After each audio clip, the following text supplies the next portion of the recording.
The previous basket is under review.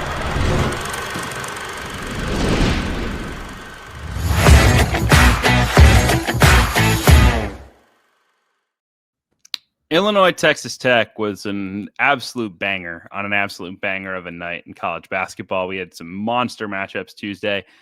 It was fun Wednesday going back and watching the film with all those games because I was in Champaign, Fawcett, for a really good early season test for two teams that are not at full strength. I come with the caveat that Illinois was very, very good without probably their best player in Thomas Lavavicic, and Texas Tech was very, very good without two high-level players in Luke Bamboye, who we talked about, who's really important to their defense. I think you'll see that some in the clips we talk about today where they would have loved to have him, but also Josiah Mosley, the transfer from Villanova, who's another like bigger wing. Just felt like Texas Tech, and this is probably bigger picture than we need to get into in the open, was like, they were missing one or two like playable guys, and there were just points where like they're putting in Nolan Groves. This is not a slight to Nolan Groves. Nolan Groves is a really good freshman. Nolan Groves committed to Yale out of high school and then decommitted at the end to go to Texas Tech. Wild academic decision, by the way. But Nolan Groves is Cade Pierce reincarnated, and Cade Pierce reincarnated is not that good a player at Texas Tech as a freshman, unfortunately. So he was thrown into the fire. Jalen Petty was thrown into the fire. They were not at full strength. When they are, they will be very, very good. They already are very good. JT Toppin was unbelievable. But this was a fun kind of tactical battle. And I left feeling like Illinois has the ceiling to win a national championship. And I'm curious, just big picture before we get into it, if you had any thoughts on either of these teams, Fawcett, before we dive into some of the film. Yeah, for both teams to look so good with both having major reinforcements coming, because we'll talk mostly about Illinois in this video, to quickly touch on Texas Tech, just obviously JT Toppin putting together a masterful performance that will have him, continuing to be on Player of the Year kind of watch list. Luwan Watts, a player that me and Sweeney have loved forever. I thought he was fantastic as well. And of course, Christian Anderson kind of builds off a big summer. And you look at those three guys and the way that I feel that they can play very complementary. JT Toppin doing his thing where you can just kind of stop him on the block and he'll just rise up and hit a hook shot. For Watts to be such a mismatch guy, either being able to play some bully ball in the interior. He had some great moments, shot faking, driving from the perimeter. And then Christian Anderson, like athleticism in the smaller frame, ability to create space on the perimeter, that quick first step, like three guys I thought just were obviously really good. That's no real surprise, but the way that they played so complimentary off each other was huge. And then to think that they do have some of the guys that'll fill some of those gaps, bring some of the shot blocking, a little more size on the inside. And I don't come away thinking Texas Tech is bad or anything like that. But then for Illinois, you said that they're missing arguably their best player, and I'm ready for Petrovic to come in and potentially be one of the best players in that league. So they're missing two guys that I think could be absolute problems. So for them to look so complete as a team, and that's the other thing too, it wasn't like they just won this one by really digging deep and grinding it out, or someone playing well above themselves to hit a bunch of threes and play uncharacteristically to win. They looked like a very composed roster. They didn't feel like they were missing playable guys, whereas Texas Tech looked really strong at the top, but we're missing some of the playable guys behind that. Illinois looked like a complete squad, and they have two massive pieces still to come. Yeah, it'll be interesting with Petrovic. And before we get into the film, I just want to say this: like, Milo, we talked a lot about Petrovic in the offseason. We both think he's really talented. He's dynamic in ball screens. I'm just curious to see how much they really use him, because of how good Keaton Wagler has been, or Keaton Wagler, excuse me. The pronunciation has shifted on me, and this is no good. I've trained my brain to say Wagler. It's Wagler. Like, they love having this like positional size in the backcourt with like a 6'6" guy instead of Petrovic. And Boswell's been better with the ball in his hands than I think we expected. And so and Mirkovic too is a creator. If they were going to play Hummerkaus at the 4, who's a spacer, they really needed a little more juice. Like, Mirkovic can handle it. Wagler can handle it. Kylin's been great. I almost wonder if Petrovic becomes like the greatest second unit point guard of all time, where he comes in and in certain matchups, like, is the pick and roll demon. And in certain matchups you say, hey, we'd rather be a little bit bigger and a little bit more, we'd rather share it a little bit more and be a little less ball dominant with our point. But it's a great luxury to have. It will certainly help them. And again, just the way that the floor opens up when they have all 5 guys on the floor who can make a shot, all 5 guys on the floor who can handle it.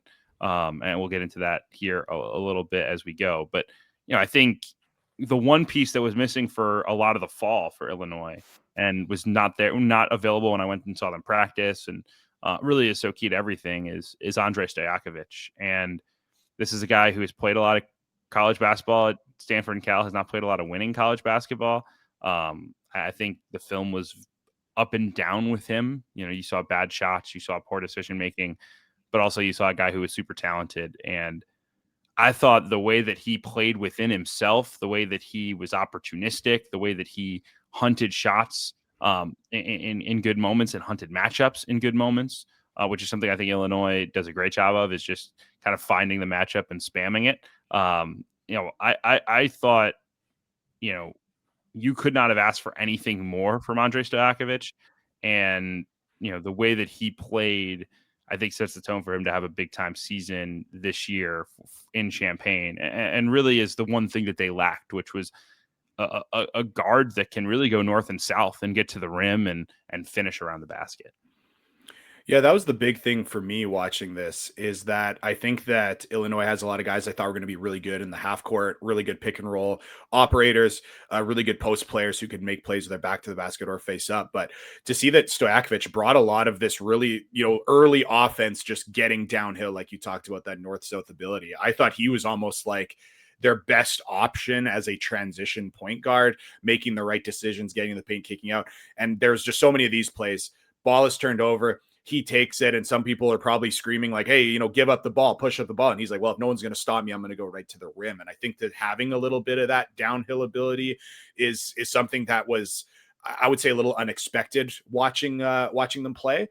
Just because, again, I thought they would be a little bit more of a methodical half-court team, not because they couldn't play fast, just because of so much talent in other ways. And I still feel like that is going to be their bread and butter. And that's what wins you close games against good opponents, the ability to execute in the half-court against set defenses. But man, is it nice to be able to have someone who can just go and get you a couple of buckets in transition when the defense doesn't get set. And then another thing you pointed out, just mismatch hunting. You can see the last couple of plays where they did this, get him isolated at the elbow. He showed that ability to get to the rim. He also showed the ability to hit that little pull-up in the mid-range. I think that's the shot that some fans probably don't want to see as much, and we'll see if he gets a little bit too trigger happy with that one. I think that's maybe what happened a little bit at his last stop, and maybe that'll change a little bit at Illinois, but he does have that ability. And to see some of those big moments in a tight game for that to be the mismatch they go to. And I think about when Illinois has a fully loaded roster, man, there's not going to be enough good defenders on the opposition to handle all of these guys and also all the different skill sets. And that is really nice on a team that is so loaded to still have somewhat of a unique skill set you can bring to the table. But I thought that Stojakovic did play a very unique role in this game and did it very well. Right. And that's, I think, going to be the beauty of this team, is the unselfishness and the ability to pick out the guy that's having a hot night or the guy that has the really good matchup. I will say the one thing I was concerned about with Texas Tech, and Grant McCasland talked about this post game. Yes, it would have been nice to have Luc Bamboye as like a deterrent at the rim with some of those drives by Stojakovic, but like, he destroyed Donovan Atwell in that first clip. He cooked Nolan Groves in one of those clips. Like, he made a tough one over Brian there, but like, the wing kind of 3-and-D pieces that Texas Tech added in the portal were a lot more 3 than D in that game. And quite frankly, and this is something I wanted to point out, and we don't have clips for this, JT Toppin did an unbelievable job defensively against Andrej Stojakovic in some key stretches of that game in the second half. Like, the only way they slowed him down was JT guarding him. And that's huge for JT's pro future, because if JT can be a guy that's a multi-positional defender who rebounds the heck out of the basketball and can like make a catch and shoot 3, he's going to have a long career in the NBA. But it was a little concerning, and it's important because if they're going to play him at the 4, he's going to have to guard some of these smaller matchups. That's just the reality of it. But I was a little concerned with Texas Tech, just the lack of, sometimes it's like a pride thing. Sometimes it's like, I don't think any of those guys are super, super strong or super, super mobile, but like, those guys let Stojakovic get where he wanted to go too easily. And that was, to me, a concern in this game going forward for Tech. But it doesn't take anything away from what Stojakovic was. And it's funny because Brad Underwood talked a lot this offseason and like would comp Stojakovic to like Terrence Shannon as like a transition player and a guy that could like really get downhill. And part of it's the last name, right? You know, you do expect Andre to be an elite shooter. Part of it is just the inefficiency over the last couple of years, but I think everybody kind of rolled their eyes at that comp. And there was some Terrence Shannon to those buckets. It wasn't, look, he's not TJ athletically, but he's a better athlete than I think people realize. Yeah, and I think that's another note talking about how this is someone who, because of the way he looks, the way his last name or what his last name is, people expect him to be a jump shooter and like didn't take threes in this one. Everything was so downhill into the rim. We saw the pull-ups from those elbow jumpers when he had that kind of isolated matchup, but it wasn't like he was out there coming off screens and immediately pulling. It wasn't like he was just sitting there looking to bomb away, catch and shoot threes, which could have had the opportunity to do with how the pick and roll offense was operating. But for him to be a transition guy who can really get things going in the first 8 seconds of a clock and then be a mismatch hunter because it's going to be difficult for teams to match up with all that Illinois has. I think that's the best role for him because, and it's not to take away from his ability as a pick and roll ball handler, of which I would need to watch a little bit more of his film from recent years, but they have so many elite ones everywhere else on the roster. I think that for Stojakovic being the transition guy, being the mismatch hunter in certain situations, I think that's going to be a perfect role for both him and Illinois. Yeah. There's a lot to say about Kylin Boswell in this game. Pretty remarkable performance, I thought. We talk about his defense and guarding Christian Anderson and guarding JT Toppin and all he does that way. We talk about, the 3-point shot making. But one thing, and this is, I drove this game with Isaac Trotter, friend of the Basketball Under Review Network. And Trotter was like, you got to ask Brad about Kylin Boswell's ability to screen as a guard. Like, he's the best screener in the country as a guard. And it's not just him. Like, their whole backcourt does a great job screening. And again, part of that's the positional size, but that's another way. And again, I think when you watch Illinois, the beauty is like oftentimes their offense looks pretty simple. It's not overly complex, but they do a great job of like creating little rubs and advantages and then just crushing those mismatches over and over again. And I love watching the way that they screen with their guards. Yeah, and so many options with it. So when you watch these clips, make a note of where the screen is happening on the floor. Make a note of, are they going towards the sideline or the middle of the floor? And then make a note of who is screening for who. And to see a lot of these guards, what they do particularly well, look at how low angle they get on kind of really screening the back pocket of the ball handler's defender. And those are the things that make it a little bit tougher to switch, because if they do switch, suddenly you're on the basket side of your defender, which is an uncomfortable way to go. You're also forcing a lot of overs. You screen really low. If they want to fight through, they really can't go under. They have to go over, which gives your ball handler a little bit of an advantage. And then when you look at what Illinois can do, having bigs as the ball handler, that's going to create issues. Or if there's nothing on the first advantage, see them swing it and get to a second side ball screen. Thought there was some really good moments there. And like you said, a lot of it comes from the fact that these guards who are, so many guards in college basketball, if you see a guard running towards the ball handler to set a screen, you're just like, he's going to ghost it. And the defense, you can call it, oh, ghost. And then they're just not even going to really make contact, not even really going to sell the screen. They're just going to sprint out of it. That's what happens so much with guards in college basketball. And then you see these Illinois guards making huge contact with these low angle screens that are disadvantaging the defense. And then there is still the opportunity, once they set that low angle screen, to still get out in a ghost situation and make those kind of, ghost out threes that guards want to shoot so much. But it's giving the biggest advantage to the ball handler, which is, I think, something that's so big. And so many of these guard to guard screening actions or guard screening actions around college basketball right now, I think a lot of them are empty. And you see the way that a lot of guys are guarding them, where they just don't react. If a guard is coming to screen, ball handlers, defenders just stay square on the ball, because they're like, 6'2" guy's not going to come and try to hammer me on the screen. He's ghosting out of it. No problem. Well, these Illinois guards, they're coming and hammering guys on the low side, and it's making it very difficult to guard. And it's something that, like you said, it's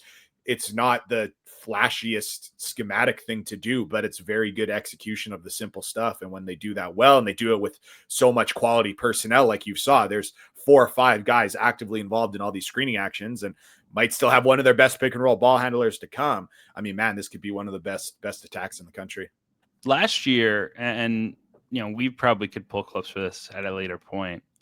Last year, there were times when Illinois would use Kylin Boswell as a screener and then like kind of let him short roll and then just like dominate people in like the mid-range game and throw lobs to guys in the dunker. And it was like a sick play. And the more I watch Kylin Boswell, the more I believe he's going to have a kind of a Bruce Brown like NBA career. He's not as big. Like he is, 6'1", 6'2". But man, like he guards the heck out of anybody who he matches up with because he's so physical. He's a willing screener. He's smart with the ball and can make quick decisions. I wish he was a little better finisher, but like I love how he's getting to the free throw line and playing with physicality. Like it has really clicked for him. And the thing you have to remember with Kylin is he's so young. He's like less than a year older than Braden Burries, who's a freshman in college, and he's a senior. Like he's just been around, and so I think people start to think of him as more of a finished product than he is. He to me, if I was an NBA person at the Texas Tech game, and there were a bunch, I would be sitting there saying, "Hey man, how do I use a second round pick on Kylin Boswell? Because I think he's going to find a way to have a really good career as a pro." So that was really good. Again, on the Texas Tech front. I thought JT was phenomenal. Especially in the second half. As mentioned, the defensive stuff. I think it will be hard for Christian Anderson to deal with the type of pressure that he will deal with consistently. But he also won't get guarded by Kylin Boswell for long stretches the way that he was. And they need more from him, but I think they will get it. I love this team. I think they have a chance to be very, very good. Did want to point out one like margins thing, Fawcett, that we talk about winning on the margins, things like that. Like one thing Illinois did an amazing job of was ensuring the 2-for-1. So end of the first half, they had possession and they made a 3 with 36 seconds to go. And especially because Texas Tech would have been inbounding near their own bench. You can always see the team's bench in that case, like hold it. Do not inbound this basketball until 30 seconds so we can kill the 2-for-1. Jordan Sperber made a video about this. It's a huge thing. I've seen some egregious killed 2-for-1s, like 12 seconds. And the Illinois coaching staff was extremely ready in that moment. And I wish we had the clip. We'll just play the clips of the actual 2-for-1. I wish I had the video because I was sitting there, this is an 8-point game with a minute to go in the half, and you get a turnover, you push it. Let's see, we get the turnover again here. You push it, like, 8-point game, minute left in the half, and Illinois gets a basket. Their entire bench explodes. I was told that one of their assistants was like warned, like, hey, you can't go out that far. Like, we got the timeout, but like, if you didn't get that timeout, it would have been a tech. Like, they went all in to make sure. All right, ball goes through, timeout. Like, and Texas Tech might not have actually killed it, but they would have tried to roll it and potentially prevent it. Now, and Texas Tech then took the shot early. Illinois was able to push it down the floor, get a bucket to end the half, and you go from instead of a down 8 situation for Texas Tech on the road and feeling pretty good, you go down 13, and that's just an absolute backbreaker and great execution by them in the small details that win you college basketball games. Yeah, a couple of things here. First, just on the nature of the 2-for-1, just how much value it is getting 2 possessions instead of you having 1 possession, then your opponent gets 1 possession, that's in the half. To get 2 possessions, even if those aren't the highest value, 2 below average possessions is still going to be worth more from a points per possession standpoint than 1 average one. So it's still just astonishing to me that this is not like this should just be something like in the NBA where it happens every single time. And in the NBA, it's not even really a discussion anymore. Like it used to be a thing when some team would go for the 2-for-1. It's like, oh, like look at the team go for a 2-for-1. Like it was kind of like a nod to them being very savvy. There's still a point where Illinois does this perfectly, and we have to point it out because it's interesting. I think we've got to get to the point in a couple of years where like this is not interesting. This is just what you do, like which is in the NBA, it's or in the international game. This is just like what you do. Like Sweeney was talking about with killing the 2-for-1 in Europe, guys are just incredible at it because the 2-for-1 is so common. you have to be so good at killing it with some gamesmanship of like looking for the ball once it's through their rim. Oh, I don't like pretending you don't see it, saying there's a wet spot on the ball and showing it to the right. Like you've just got to do everything possible. And I just remember Sweeney watching football like 7 or 8 years ago, and it would be like the second quarter and it would be like 7-7, and it would be a 4th and 1 from like the 50. And it used to be like a huge thing of like, oh my god, like, oh, are they going to go for it? Oh, this coach is really analytically savvy. He's going to do, oh my goodness, he's going to go for it. And then he would go for it and be like, oh my goodness, look at this guy. He's living like 200 IQ play. And now when you watch football, if it's a 7-7 game in the second quarter and it's 4th and 1 on the 50, it's not even a discussion. Like, there's not even a question about it. You just see the offense stay out there and go and sneak. Like, I think that's what it's going to get to, because that's what it's gotten to be in the NBA and in the European game, where the 2-for-1 is just such obvious value. It's just something that you like everyone does. And I even still think it's also one thing, and maybe takes a little bit more confidence to do it at the end of the game. But I even still think back to the national championship game, where Houston had an opportunity to go 2-for-1, and the announcers are like, oh my goodness, is Houston going to go for the 2-for-1? That would be a smart analytical thing to do. And, for us who have watched Kelvin Sampson over that, not someone who is going to potentially use those analytical margins, does not go for the 2-for-1. And of course we know what happens in that game. And I always kind of wonder, well, how that could have looked different in the championship game if Houston used the 2-for-1 at the in the second half, which is again a little bit of a takes a little bit more confidence to do than the end of the first.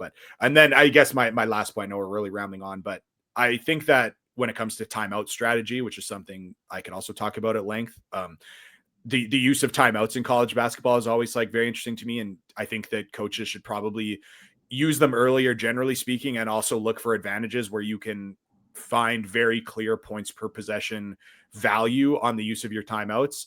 And for Illinois to use a timeout there to ensure they had the 2-for-1, that's something that is as valuable of a way as you can use a timeout as I think you possibly can.